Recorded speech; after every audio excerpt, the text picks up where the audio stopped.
রান্না করেছিলাম জেকে লাইফস্টাইলের সবজি রান্না। হ্যালো এভরিওয়ান, আসসালামু আলাইকুম। সকলকে স্বাগতম আমার এই ভিডিওতে। আজকে রান্না করেছিলাম ডক্টর জাহাঙ্গীর কবির স্যারের জেকে লাইফস্টাইলের একটি সবজি রান্নার রেসিপি, আপনাদের সাথে তাই শেয়ার করব। ফার্স্ট অফ অল আমি কিন্তু আজকে কিছু সবজি আমি এখানে নিয়েছি। প্রথমে নিয়েছি পেঁয়াজের কলি, তারপর নিয়েছি ফুলকপি, তার সাথে নিয়েছিলাম বেগুন। তো আমি সকল সবজি ভালো মতো ধুয়ে নিয়েছি। আপনারা চাইলে আপনাদের পছন্দ মতন সবজি এখানে ব্যবহার করতে পারেন। আমি এখানে 3টি সবজি দিয়ে রান্না করছি, আপনারা চাইলে আপনাদের নিজের ইচ্ছে মতো সবজি ব্যবহার করতে পারেন। ফার্স্ট অফ অল আমি এখানে একটি কড়াই দিয়ে দিয়েছি, আপনারা চাইলে এখানে প্যানেও রান্নাটা করতে পারেন। তো আমি এখানে আজকে সরিষার তেল দিয়ে রান্নাটা করব। ফার্স্টেই আমি সরিষার তেলটা হালকা একটু গরম করেছি, বেশি একটা গরম করিনি।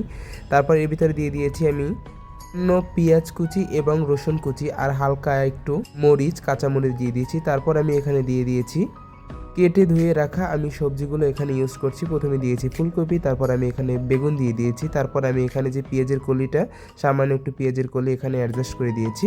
তো আমি কিছুক্ষণ ভালো মতো এটা নাড়াচাড়া করার পর আমি এর সাথে দিয়েছি পিঙ্ক সল্ট, আপনারা চাইলে সাধারণ লবণও এর সাথে ইউজ করতে পারেন। তো আমি পিঙ্ক সল্ট দেওয়ার পর একটু সামান্য কালারের জন্য আমি একটু হলুদ ইউজ করছি, আপনারা চাইলে এটাকে হলুদটা অ্যাভয়েড করে চলতে পারেন। তো হলুদ দেওয়ার পরে আমি কিছুক্ষণ আর একটু ভালো মতো নাড়াচাড়া করে নিব।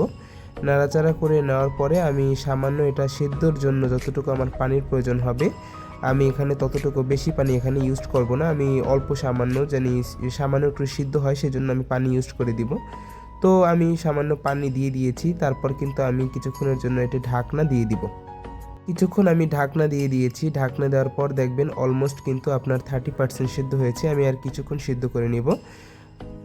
আপনারা চাইলে এই রেসিপিটি ট্রাই করে অন্তত পক্ষে 1 মাসে আপনারা 20 কেজি ওজন কমাতে পারবেন ডক্টর জাহাঙ্গীর কবির স্যারের কে লাইফস্টাইল ফলো করে। তো যদি আপনারা অবশ্যই ওজন কমাতে চান তো এই রেসিপিটা আপনারা ট্রাই করে দেখতে পারেন। তো আমার কিন্তু রান্নাটা প্রায় অলমোস্ট শেষের পথে। তো আমি কিছুটা একটা টমেটো কেটে দিয়েছি। টমেটোটা হালকা একটু সিদ্ধ করে নেব, বেশি একটা সিদ্ধ করব না, কাঁচা কাঁচা থাকতেই মুই উঠিয়ে নেব, কারণ টমেটোটা সালাদের মতন করে আমি ব্যবহার করে খাবো। তো আমি তারপরে ধনেপাতা দিয়ে দিয়েছি। ধনেপাতা দিয়ে দেওয়ার পর কিন্তু আমার রান্নাটা অলমোস্ট কিন্তু কমপ্লিট। আমি এখনই এটা উঠিয়ে নিব। দেখতে পাইতেছেন আমার রান্নাটা কিন্তু অলমোস্ট কমপ্লিট হয়েছে। যারা আমার এই রেসিপিটি ট্রাই করতে চান অবশ্যই তারা আমার এই রেসিপিটি ট্রাই করে অবশ্যই আমাকে কমেন্টে জানাবেন। সেই পর্যন্ত সবাই ভালো থাকবেন, নিরাপদে থাকবেন, সুস্থ থাকবেন এবং আমার জন্য সকলে দোয়া করবেন। আল্লাহ হাফেজ, আসসালামু আলাইকুম।